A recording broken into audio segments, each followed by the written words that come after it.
प्यारे बच्चों, आप सभी का हमारे चैनल पे बहुत बहुत स्वागत है। दोस्तों, आज के इस वीडियो के माध्यम से क्लास 10th के बच्चों के लिए गणित का यूपी बोर्ड के द्वारा जारी किया गया 2024 का लेटेस्ट मॉडल पेपर लेकर के आ चुके हैं। और बच्चों, इस वीडियो के माध्यम से मैं आप सभी को इस पूरे वायरल मॉडल पेपर का A to Z solution provide करने वाला हूं।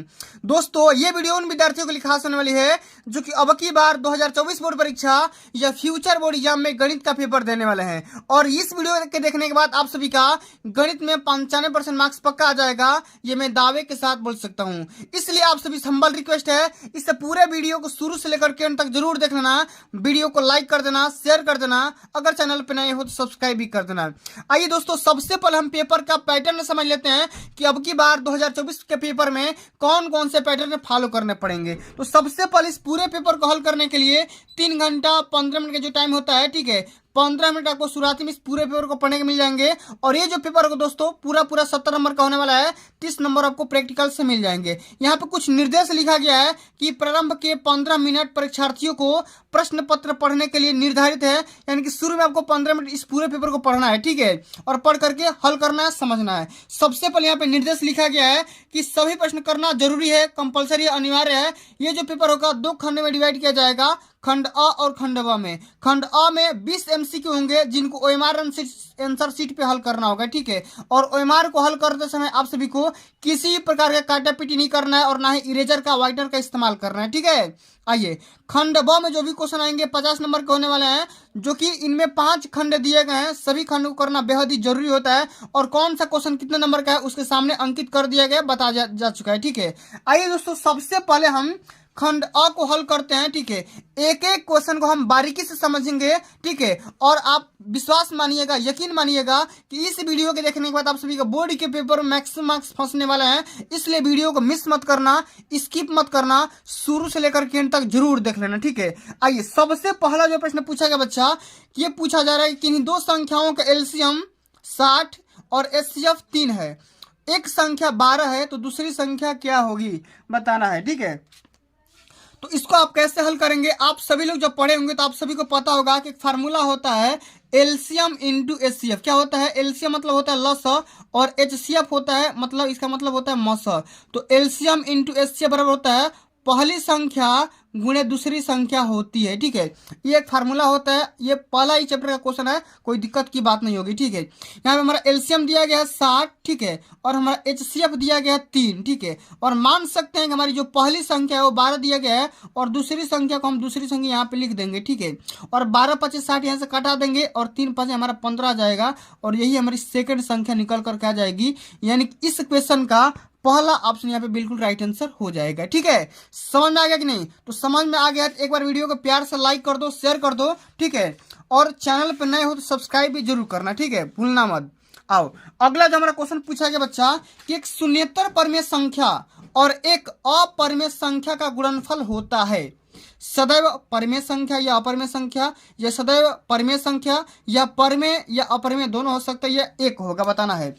तो शून्येतर परमेय संख्या, शून्येतर परमेय संख्या मतलब कि ऐसी परमेय संख्या जिसका मान शून्य ना हो, ठीक है। जैसे मैं अगर मान लो एग्जांपल के तौर पे, तो 2 क्या है? एक परमेय संख्या है, ठीक है। और एक अपरमेय संख्या के रूप में मैं यहाँ पे एक रूट में 3 ले रहा हूँ, ठीक है। और दोनों को जब आपस में गुणा करोगे तो इसका जो मान आएगा √3 इंटू 2 आएगा, ठीक है। तो ये जो संख्या होगी दोस्तों, ये हमेशा अपरिमेय होगी। क्या होगी? हमेशा इरेशनल होगी, ठीक है। क्या होगी? इरेशनल होगी, अपरिमेय होगी कभी भी, ठीक है। हमेशा के लिए ये अपरिमेय होगी। तो कभी भी किसी भी परिमेय संख्या और अपरिमेय संख्या को आपस में जब गुणा करते हैं तो उसका जो मान आता है वो सदैव अपरिमेय संख्या का रूप आता है। यानी कि अगर हम बात करेंगे तो हमारा यहाँ पे पहला ऑप्शन यहाँ पे क्या हो जाएगा? सत्य हो जाएगा, ठीक है। पहला ऑप्शन क्या हो जाएगा? सत्य हो जाएगा, सदैव अपरिमेय संख्या होगा, ठीक है। चलो आगे बढ़ते हैं। अगला हमारा क्वेश्चन पूछा गया है कि रेखा युग्म समीकरण x + 2y - 5 = 0, 4x + 8y - 20 = 0 के हल होंगे। बताना है कि केवल अद्वितीय हल होगा, कि अपरिमित रूप से अनेक हल होंगे, कि कोई हल नहीं होगा, कि 2 हल होंगे। तो अब हल कितने होंगे इसको फाइंड आउट करने के लिए आपको एक तरीका यहाँ पे मैं बता दे रहा हूँ, ठीक है। कितना भी कठिन से कठिन क्वेश्चन आएगा तो आप आसानी से कर सकते हो, ठीक है। जैसे मान लो हमारा पहला समीकरण दिया गया है x + 2y - 5 = 0। ये हमारा पहला इक्वेशन है, ठीक है, पहला है, ठीक है। और हमारा अगला इक्वेशन है 4x plus 8y minus 20 is equal to 0। इसको हम सेकेंड इक्वेशन मान सकते हैं। ठीक है, तो आप जानते हो कि ये जो रैखिक समीकरण होता है इसका रूप होता है, ठीक है, इसका रूप होता है ये, दोस्तों समझिएगा ध्यान से, इसका रूप होता है ax प्लस by, ठीक है, प्लस c बराबर 0। तो यहाँ पे अगर बात करेंगे तो यहाँ पे देखो, इसके लिए a1x मान लो, ठीक है, b1y प्लस c1 मान लो, ठीक है, तो यहाँ पे a1 का मान क्या आ जाएगा, a1 का मान आ जाएगा 1, x का गुणांक, ठीक है। इसी प्रकार b1 का गुणांक यहाँ पे क्या आ जाएगा 2, और c1 का गुणांक क्या आ जाएगा 5, -5, ठीक है। इसी प्रकार a2 जब लोगे तो a2 बराबर क्या आ जाएगा 4, आराम से बता रहा हूँ, ठीक है, परेशान मत होना, ठीक है। और b2 बराबर क्या हो जाएगा 8, ठीक है, और c2 बराबर क्या आ जाएगा -20।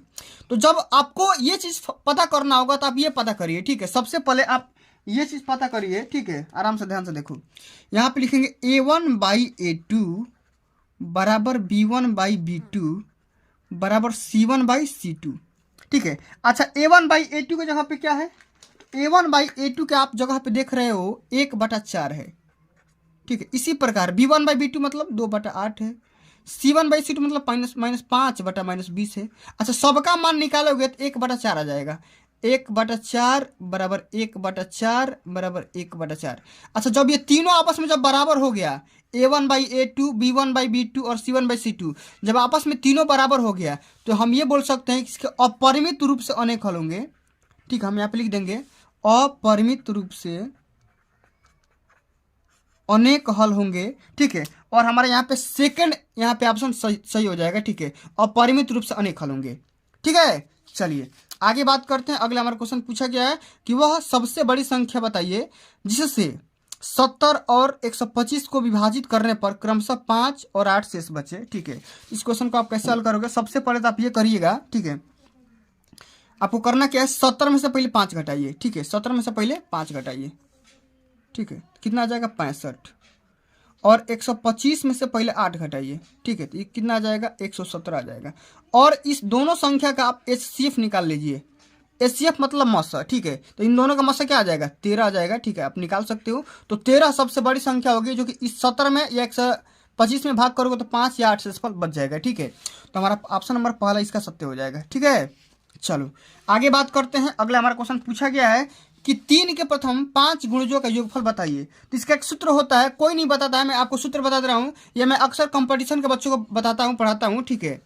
तो जब भी किसी बोलेगा x के प्रथम n गुणजों का योगफल ये होता है n गुणज के मान लो, ठीक है, कोफिशिएंट मान लो k, और यहाँ पे n इंटू n प्लस 1 और बटा का 2, ठीक है। यहाँ पे किसका बोला गया है, किसका पहाड़ा बोला गया, 3 के प्रथम 5 गुणज, तो k के जगह पे 3 रख दो, और n के जो कितना तक बोल रहा है 5 तक बोल रहे हैं, तो यहाँ पे 5 लिख दो, और n प्लस 1 का मतलब 6 हो जाएगा, और बटे का 2, तो 2 3 6, और 3 का 9 5 कितना हो जाएगा 45, 9 5 45, ठीक है, 9 5 45। ऑप्शन नंबर पहला इसका राइट आंसर हो जाएगा। अगर आप इस तरह से नहीं करना चाहते तो आप ये भी कर सकते हो, 3 प्लस 6 प्लस 9 प्लस 12 प्लस 15, ये 3 के प्रथम 5 गुणज हो गए, कोफिशिएंट हो गए, और इसी का जब योगफल निकालोगे तो यहाँ पे आ जाएगा 45, ठीक है। तो दो तरीका से मैंने बता दिया, ठीक है।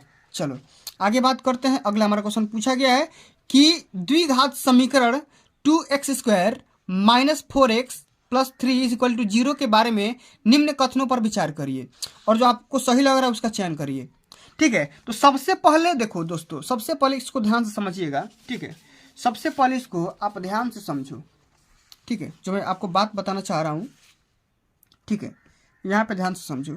सबसे पहले हमारा इक्वेशन क्या लिखा गया है, 2x² माइनस 4x, ठीक है, प्लस 3 इज इक्वल टू 0 है।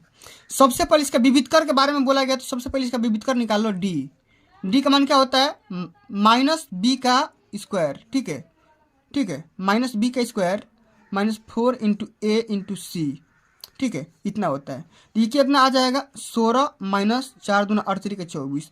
अच्छा, इसका विविधकर क्या आ गया बच्चा, माइनस में 8 आ गया, ठीक है। इसका जो डी का मान आ गया कितना आ गया माइनस का 8 आ गया। और जब डी का मान -8 आ गया तो इसके जो भी मूल होंगे वो वास्तविक नहीं होंगे, वो काल्पनिक होंगे। क्या होंगे बच्चा, काल्पनिक होंगे, ठीक है। मूल कौन सा होंगे, काल्पनिक होंगे। अब इसी बात से आपको ऑप्शन के हिसाब से देखिए, दिया गया समीकरण के विविधकर 0 से कम है, तो 0 से कम है, सही बात है, 0 से कम है, ठीक है, इसको हम क्या कह सकते हैं 0 से कम है, ठीक है, विविधकर का मान क्या है, 0 से कम माइनस में 8 आ रहा है।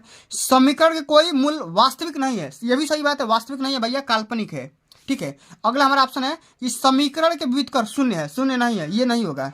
और समीकरण के मूल्य वास्तविक है, तो वास्तविक नहीं है, वास्तविक नहीं है, तो ए और बी दोनों ऑप्शन यहाँ पे क्या हो जाएगा, सत्य हो जाएगा। और इसका ऑप्शन आप सभी को यहाँ पे दिया है, ठीक है, यहाँ पे देखिए, यहाँ पे दिया है, तो ऑप्शन नंबर पहला इसका राइट आंसर हो जाएगा, ए और बी दोनों सत्य है। ठीक है, चलो आगे बात करते हैं। अगला हमारा क्वेश्चन पूछा गया है कि ए ओ बी सी एक आयत है जिसके 3 शीर्ष ए बी, ए ओ और बी, इसका मान दिया गया है। ठीक है, 3 शीर्ष का मान दिया गया है और चौथा शीर्ष का मान नहीं दिया गया है, लेकिन आपसे पूछ रहा है कि इसका विकर्ण का लंबाई बताइए। तो मैं आपको एक आयत बनाकर दिखा दे रहा हूँ। ठीक है, आप आयत ऐसे बनाओ। ठीक है, ठीक है, और सबसे पहला जो निर्देशांक है, ठीक है, इसको सबसे पहले नाम दे दो, ए बी या ए यहाँ पे ओ लिखो, ए ओ बी सी, ऐसे। ए का निर्देशांक दिया है कि 0,3, ओ का निर्देशांक दिया है 0,3, ठीक है, और बी का निर्देशांक दिया है 5,0। ठीक है, इतना दिया है आपको। ठीक है, तो करना क्या है बच्चों आपको कि इसका विकर्ण का जो लंबाई है ना, ये निकालना है विकर्ण। तो सी का मान नहीं दिया है तो कोई मतलब नहीं है। ठीक है, ये इसी से निकल जाएगा। तो देखो, एक ये पॉइंट हो गया ए और दूसरा पॉइंट ये हो गया बी। तो मैंने आपको बताया था कि 2 बिंदुओं के बीच का दूरी वाला डिस्टेंस लगा दो। ठीक है, आपके यहाँ से आंसर आ जाएगा। तो 2 बिंदुओं के बीच की दूरी मैंने ए बी अगर निकालना पड़ेगा तो क्या करोगे, ठीक है, x2 - x1 का होल स्क्वायर, ठीक है, यानी 5 - 0 का होल स्क्वायर, ठीक है, प्लस, ठीक है, इसी प्रकार y2 - y1 यानी y2 - y1 का होल स्क्वायर कर दो। तो 25 हो जाएगा और प्लस में क्या होगा, 3 का 9 हो जाएगा। ठीक है, कितना आ जाएगा, रूट में 34 आ जाएगा, रूट में 34 आ जाएगा। ठीक है, इस प्रकार आप कर सकते हो। रूट में 34 देखो, तीसरा नंबर ऑप्शन पे दिख रहा है। ठीक है, चलो आगे बात करते हैं। अगला हमारा क्वेश्चन पूछा गया है कि यदि समीकरण x² + kx - 5/4 बराबर 0 है, इसका एक मूल 1/2 है, तो k का मान निकालिए। ठीक है, सबसे पहले यहाँ पे इक्वेशन को लिखिए, x² प्लस में kx - 5/4 बराबर क्या है, 0 है ना। ठीक है, 0 है। यहाँ पे k का मान ज्ञात करना है, जबकि एक मूल माने x का मान दिया गया है, एक मूल माने x का मान दिया गया है 1/2। इसमें 1/2 रख दो, x की जगह पे 1/2 रख दो। यहाँ पे क्या होगा, 1/2 का होल स्क्वायर प्लस k बटा ये 2 हो जाएगा -5/4 हो जाएगा, बराबर 0 हो जाएगा। तो 1/2 मतलब इसका स्क्वायर करोगे तो 1/4। ठीक है, आप प्लस में k/2 -5/4। अच्छा, ये घट जाएगा आपस में, तो क्या हो जाएगा, k/2 और ये माइनस क्या हो जाएगा, माइनस देखो, 1 में से 5 कट जाएगा तो -4/4 बच जाएगा यहाँ पे, बराबर 0। तो ये 4 से 4 कैंसिल आउट हो जाएगा। तो k/2 बराबर, इसको इधर फेंक दोगे तो 1 आ जाएगा। तो k का मान क्या आ जाएगा, 2 निकल करके आ जाएगा। k का मान क्या आएगा, 2 निकल करके आ जाएगा। ठीक है, इस तरीके से आपको हल करना है।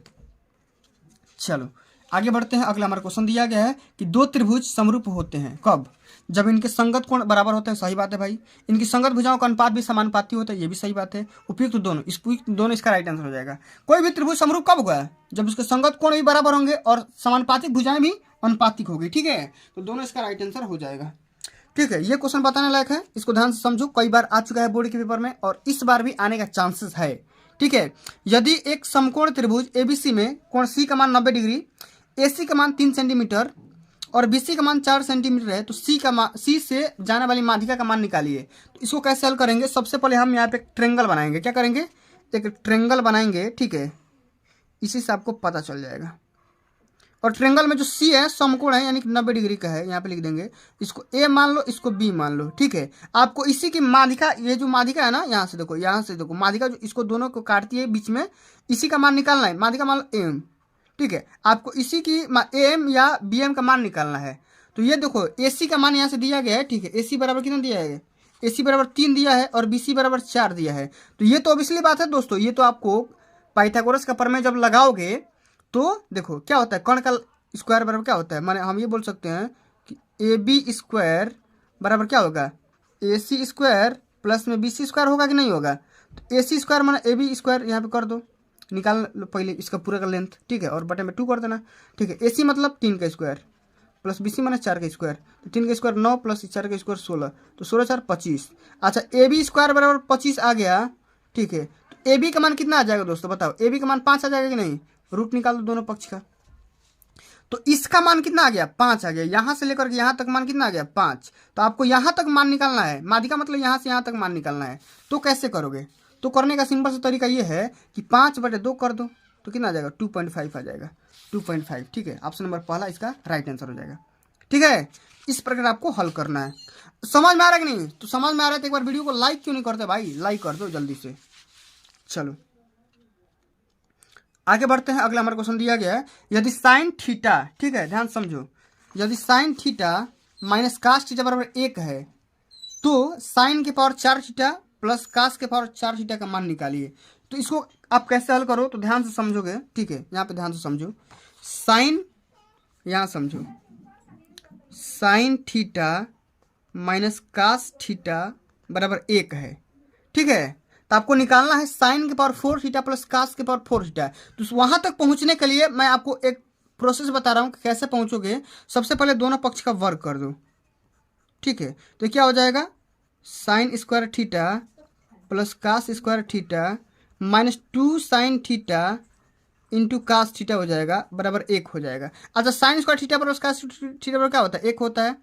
1 माइनस 2 sine theta into cos theta बराबर 1 हो जाएगा। ठीक है, तो देखो एक एक आप यहाँ से भी कटा सकते हो, नहीं तो माइनस भी कर सकते हो, और इसको इधर फेंक दो तो क्या हो जाएगा 2 sine theta into cos theta बराबर क्या हो जाएगा 0। तो sine theta into cos theta बराबर क्या हो जाएगा 0। इसका भी मान क्या हो जाएगा 0 हो जाएगा। अच्छा, अब आपको क्या ज्ञात करना है? इसका मान ज्ञात करना है। ठीक है, तो उसका मान ज्ञात करने के लिए सबसे पहले यहाँ पे समझो, साइन स्क्वायर थीटा अब प्लस में कास स्क्वायर थीटा, इसका मान निकालो, इसका स्क्वायर कर दो। ठीक है, तब वो मान आ जाएगा। तो ये क्या होगा साइन के पावर 4 थीटा अब प्लस में कास के पावर 4 थीटा, प्लस में क्या होगा 2 और sine square theta into cos square theta होगा कि नहीं होगा, पहले इतना बताओ क्लियर। ठीक है, और मैंने क्या बताया था अभी, sine theta into cos theta का मान 0 होता है, तो इसका भी मान क्या हो जाएगा, इसका भी मान क्या होगा 0 हो जाएगा। ठीक है, इसका भी मान क्या हो जाएगा 0। अच्छा, इस sine square theta plus cos square theta का मान क्या होता है 1 होता है। तो 1 का जब स्क्वायर करोगे तो इसका भी मान स्क्वायर हो जाएगा, और इतने के बराबर लिखे हो साइन स्क्वायर थीटा मान 4 थीटा प्लस में कास स्क्वायर क्या 4 थीटा और प्लस में 0, तो इसी के बराबर क्या आ गया 1 आ गया। ठीक है, तो क्या आ जाएगा 1। ठीक है, ऑप्शन नंबर पहला इसका राइट आंसर हो जाएगा। तो आप आसानी से कर सकते हो। ठीक है, चलो अब आगे बढ़ते हैं। अगला हमारा क्वेश्चन पूछा गया है कि यदि साइन 2a बराबर 2 साइन a है तब सत्य है कि जबकि a का मान कितना होगा। ठीक है, तो यहाँ पे देखो साइन 2a बराबर 2 साइन a दिया है। ठीक है, इतना बराबर इतना दिया है, तो आपको a का मान निकालना है। कैसे निकालोगे तो ध्यान समझो, साइन 2a मतलब साइन 2 थीटा का फॉर्मूला लगाओ, तो क्या होता है, ये होता है 2 sine a into cos a होता है बराबर यहाँ पे हो जाएगा 2 साइन a। अच्छा, 2 साइन a से 2 साइन कैंसिल आउट हो जाएगा, तो कास a बराबर क्या होगा 1 आ जाएगा। अच्छा बताओ, कास कितने डिग्री का मान 1 होता है? कास कितने डिग्री का मान होता है बताओ? तो कास 0 डिग्री का मान 1 होता है। कितने डिग्री का मान? कास 0 डिग्री का मान। तो यहाँ से a का मान क्या आ जाएगा 0 डिग्री, कंपेयर कर दोगे तो a का मान क्या आ जाएगा 0 डिग्री निकल करके आ जाएगा। ठीक है, चलो आगे बढ़ते हैं। अगला हमारा क्वेश्चन पूछा गया है कि यदि 4 tan थीटा इक्वल टू 3 तो 4 sine theta minus cos theta upon 4 sine theta और प्लस कास थीटा का मान बताओ। ठीक है, तो सबसे पहले दोस्तों आपको करना क्या है, आप सबसे पहले tan थीटा बराबर निकाल लो। tan थीटा बराबर क्या हो जाएगा 3/4 हो जाएगा, होगा कि नहीं होगा, भाग दे दो यहाँ से, tan थीटा बराबर 3/4 हो जाएगा। अच्छा, इसका मान निकालना है, किसका मान निकालना है 4 sine theta minus cos theta. इसमें क्या करो tan थीटा इसको बनाओ, तो क्या करोगे साइन बटा कास करोगे तब ना tan थीटा बनेगा। अब दोनों अंश में और हर में दोनों में कास से डिवाइड कर दो, तो ये हो जाएगा 4। ठीक है, देखो sine theta minus cos theta, इसका बटा में क्या कर दो कास कर दो, इसके बटा में भी कास कर दो। ठीक है, और बटा है तो बटा 4 साइन थीटा बटा में कास थीटा, ये प्लस है। ठीक है, यहाँ पे देखो कास थीटा और बटा में कास थीटा। आप इस तरीके से कर सकते हो, कोई दिक्कत नहीं होगा। ठीक है, इतना लिख सकते हो। अच्छा, ये बताओ मेरे को, इसको मैं क्या लिख सकता हूँ 4 tan थीटा, 4 tan थीटा -1 लिख सकता हूँ, बटा में 4 tan थीटा अब प्लस में 1 लिख सकता हूँ ना।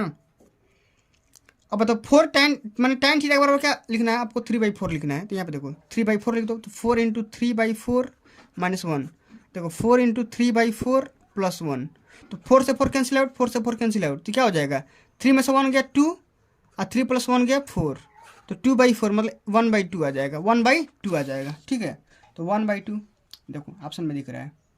तो बेहद ही आसान है पेपर, ठीक है, लेकिन आपको बेहद तरीके से करना पड़ेगा तब आपको समझ में आएगा। ठीक है, चलो अगला हमारा क्वेश्चन दिया गया सेक ए प्लस tan ए। क्या करना है, सेक ए प्लस में tan ए, ठीक है, इनटू क्या करना है यहाँ पे 1 - sin ए, इसका मान निकालना है, sin ए है ये। ठीक है, तो सबको क्या करना है दोस्तों, आपको साइन कास में चेंज कर दो, तो ये क्या हो जाएगा 1/cos ए हो जाएगा। अब प्लस में ये कितना हो जाता है sin ए बटा में cos ए। ठीक है, ये क्या हो जाएगा 1 - sin ए। ठीक है, इतना चीज आप करिए क्या, यहाँ पे ध्यान समझो। हम इसको क्या लिख सकते हैं, इसको हम लिख सकते हैं, देखो हर बराबर है तो लिख सकते हैं 1 + sin ए। ठीक है, अब बटा में ये cos ए। ठीक है, यहाँ पे क्या हो जाएगा 1 - sin ए। अच्छा, आप यहाँ पे एक चीज नोटिस कर रहे होंगे, a + b a - b, तो क्या हो जाएगा 1 a² - b², तो 1 - sin² थीटा, अब बटा में ये cos ए। ठीक है, इतना चीज। अच्छा, 1 - sin² थीटा मतलब क्या, ये क्या हो जाएगा cos² थीटा, अब बटा cos ए, तो cos ए से cos ए कैंसिल आउट हो जाएगा, तो बचेगा क्या cos ए ही तो बचेगा, अंत में cos ए ही तो बचेगा। ऑप्शन नंबर चौथा इसका राइट आंसर हो जाएगा। ठीक है, चलो आगे बढ़ते हैं। अगला हमारा क्वेश्चन पूछा गया है कि यदि त्रिज्या 7 सेंटीमीटर वाले एक वृत्त के एक त्रिज्यखंड का कोण 60 डिग्री है तो त्रिज्यखंड का क्षेत्रफल कितना होता है, तो इसका फार्मूला होता है, ये होता है थीटा बटा 360 × πr²। ठीक है, ये इसका फार्मूला होता है, देख लो फार्मूला बस दिया है πr² थीटा बटा 360। पहला ये ऑप्शन यहाँ पे क्या हो जाएगा, राइट आंसर हो जाएगा। ठीक है, पहला ऑप्शन यहाँ पे क्या होगा, राइट आंसर हो जाएगा। चलो अगला हमारा क्वेश्चन पूछा गया कि एक सुराही निम्नलिखित का संयोजन है, एक गोला और एक बेलन, एक अर्धगोला और एक बेलन, 2 अर्धगोला या एक बेलन और एक शंकु। अच्छा, सुराही कैसे बनता है, ठीक है, सुराही देखो मैं बना रहा हूँ। ठीक है, सुराही बनता है बाबू ऐसे, गोल बनता है पूरा ये, और इसी में से एक बेलन टाइप का यहाँ पे ऐसे करके बना दिया जाए, देखो सुराही बन गया ना। तो सुराही मतलब या ये इसी को बोलेंगे बेलन, एक बेलन लगा देंगे और यहाँ पे एक गोला लगा देंगे। ठीक है, तो हमारा सुराही बन गया। ठीक है, क्या बन गया, सुराही बन गया। ठीक है, तो एक बेलन और एक गोला। ठीक है, ऑप्शन नंबर पहला इसका राइट आंसर हो जाएगा। ठीक है, चलो आगे बढ़ जाते हैं। अगला हमारा क्वेश्चन पूछा गया है कि 1 से लेकर के 10 तक की धनात्मक विषम संख्याओं का माध्य बताइए। ठीक है, कैसे करेंगे तो ध्यान समझो, 1 से लेकर के 10 तक की विषम संख्याओं का माध्य बताना है। ठीक है, यहाँ पे समझो। अच्छा, इसका फार्मूला भी होता है, 1 से लेकर के n तक की विषम संख्या का माध्य निकालने का n/2 भी होता है। तो 10 बटा में 2 करोगे ना तो क्या हो जाएगा 5 निकल करके आ जाएगा। ठीक है, और नहीं तो आप इस तरीके से करिए 1 से लेकर के 10 तक, तो 1 + 3 + 5 + 7 + 9। ठीक है, अब बटा में कितना 5, माने कुल संख्या को योग बटा में संख्या, तो 1 3 4 4 5 9 9 2 18 18 और 7 25 25 बटा 5 माने 5 25, 5 बार में कट गया 5 आ गया। ठीक है, चौथा ऑप्शन यहाँ पे राइट आंसर होगा। चलो अगला हमारा क्वेश्चन पूछा गया है कि आंकड़ों 13 15 16 17 19 और 20 की माध्यिका निकालिए। तो माध्यिका निकालने का फार्मूला होता है, देखो अंत से देखो, पहले संख्या गिनो कितना है 2 4 6, 6 क्या है भैया सम संख्या, 6 क्या है एक सम संख्या है। तो जब सम होगा तो माध्यिका निकालने का तरीका क्या होता है, ठीक है 2 इधर से निकाल दो 2 इधर से निकाल दो, और बची जो संख्या यहाँ पे 16 और 17, ठीक है 16 और प्लस 17 को जोड़ दो और बटे में 2 कर दो। ठीक है, तो क्या आ जाएगा 16 दूना 32 33 और बटे का 2, 33 बटा का 2 इसका राइट आंसर हो जाएगा। ठीक है, तीसरा ऑप्शन यहाँ पे क्या होगा राइट आंसर हो जाएगा। अगला हमारा क्वेश्चन पूछा गया, ध्यान समझो, कि यदि कुछ प्रेक्षणों का माध्य 27 है और बहुलक 45 है ठीक है, तब माध्यिका निकालिए। तो इसका फार्मूला होता है, बिना फार्मूला का कर ही नहीं पाओगे। फार्मूला यहाँ पे मैं लिख दे रहा हूँ, ठीक है। बहुलक बराबर 3 गुणे माध्यिका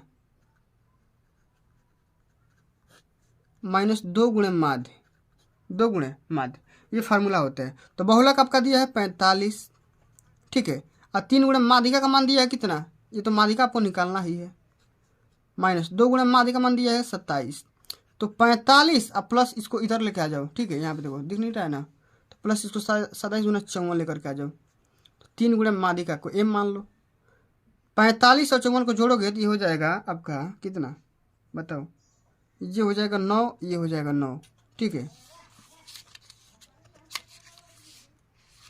ठीक है, बटे में 3m। अच्छा, ये 33 बार में कट जाएगा, m का मान कितना आ गया 33, तो माध्यिका का मान क्या आ जाएगा 33। सेकंड ऑप्शन इसका राइट आंसर होगा। चलो आगे बढ़ते हैं। अगला हमारा क्वेश्चन पूछा गया कि यदि एक पासे को फेंका जाता है तो 3 से छोटी एक विषम संख्या आने की प्रायिकता बताइए। अच्छा, पासा मतलब लूडो का पासा, पासा का मतलब क्या होता है, लूडो। यहाँ पे देखो लूडो में बना दे रहा हूं, इसी पे एक, अच्छा इस पे क्या क्या अंकित होता है, 1 2 3 4 5 6, ठीक है, मतलब इस पे 6 संख्याएं अंकित होती है, ठीक है। अच्छा, एक बार फेंकोगे तो 6 में से एक ही ना कोई आएगा, बताओ, एक ही कोई आएगा। तो प्रायिकता बराबर होता है, प्रायिकता का फार्मूला भी यही होता है कि संभव मान बटा में कुल मान। अच्छा, एक बार फेंकोगे तो कितना मान आएगा, 3 एक बार आएगा, और जब पूरा कितना आएगा, पूरा मान 6, तो क्या आ गया, कितना आ गया बताओ। अच्छा, इसमें 3 से छोटी क्या हो जाएगा, तो 3 से छोटी एक विषम संख्या, तो ये 1 है, तो यहाँ पे क्या हो जाएगा, 1/6 आ जाएगा, ठीक है। इस प्रकार आप हल कर सकते हो, ठीक है। तो दोस्तों आप सभी ने देखा कि कितना मैं शानदार तरीके से पूरे MCQ को सॉल्व करवा दिया। अब आइए दोस्तों, मैं आप सभी को खंड B के साथ अवगत करा दे रहा हूँ, ठीक है। इन सभी क्वेश्चनों को आप तैयार करके चले जाना, ठीक है। मैं बाद में इसका सोल्यूशन अपलोड कर दूंगा क्योंकि वीडियो काफ़ी ज़्यादा लंबा बन गया है, ठीक है। तो एक बार इसको देख लो, ठीक है, कि स्पष्ट करिए कि 3 गुणे 5 गुणे 7 + 7 एक भाज्य संख्या है और क्यों है इसका बताना है, ठीक है। और काट थीटा बराबर 7/8, तो इतना मान निकालिए, आसानी से कर सकते हो, ठीक है। 2 घन जिनमें से प्रत्येक आयतन इतना है, समूह फलकों को मिलाकर एक ठोस घन बनाया जाता है, तो प्रत्येक घनाभ का पृष्ठीय क्षेत्रफल निकालिए, 2 नंबर का आता है, ठीक है। क्वेश्चन देख लो, बहुत ही बेसिक तरीके से पूछा गया है, ठीक है। क्वेश्चन का लेवल हार्ड नहीं है, ठीक है। आप आराम से बस खाली एक बार देख लो, स्क्रीनशॉट ले सकते हो, और नहीं तो मैं इसका PDF में डिस्क्रिप्शन बॉक्स में इसका लिंक दे दूंगा, और नहीं तो डिस्क्रिप्शन में नहीं दूंगा तो व्हाट्सअप चैनल का लिंक दे दूंगा, आप वहाँ से जाकर के विजिट कर लेना, ठीक है। एक बार इसको देख लो, ठीक है। आप परेशान मत हो, मैं इसका लिंक दे दूंगा, आप डाउनलोड भी कर सकते हो, ठीक है। एक बार देख लो क्वेश्चन का स्टैंडर्ड क्या है। तो दोस्तों आज के लिए बस इतना ही। अगर ये वीडियो आप सभी को अच्छी लगी होगी, हेल्पफुल लगी होगी, तो वीडियो को लाइक कर दो, शेयर कर दो, और अभी तक आप मेरे चैनल ऑनलाइन स्टडी सीरीज को सब्सक्राइब नहीं किए हो तो सब्सक्राइब भी कर दो। जल्दी मिलते हैं अगली वीडियो में, तब तक के लिए जय हिंद, जय भारत, वंदे मातरम।